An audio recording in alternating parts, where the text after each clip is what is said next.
ताई तू रोज साडी का नेसते? हा तुम्हाला प्रश्न पडलाय ना, तर चला मी सांगते तुम्हाला.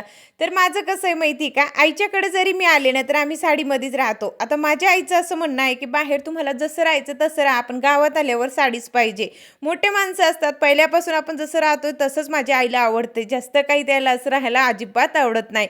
तर इथे ना चला रुटीन पण शेअर करते. तर भांडे वगैरे इथं घासून झाले होते. जेवणसुद्धा मी बनवून घेतलं होतं. उडदाचं वरण केलं होतं आणि बाजरीची भाकरी.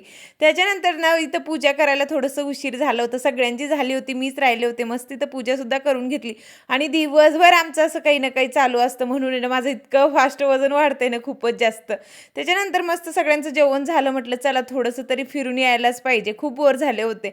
म्हणून आम्ही बाहेर निघालो होतो मी आणि ताई आणि रस्त्यातच फुल वगैरे होते. तर म्हटलं चला मंदिरात पण जाऊया आणि फुल वगैरे वाहूया. तर त्याच्यानंतर आहे ना घरी आलो. आता संध्याकाळच्या जेवणाची सुद्धा तयारी करायची होती.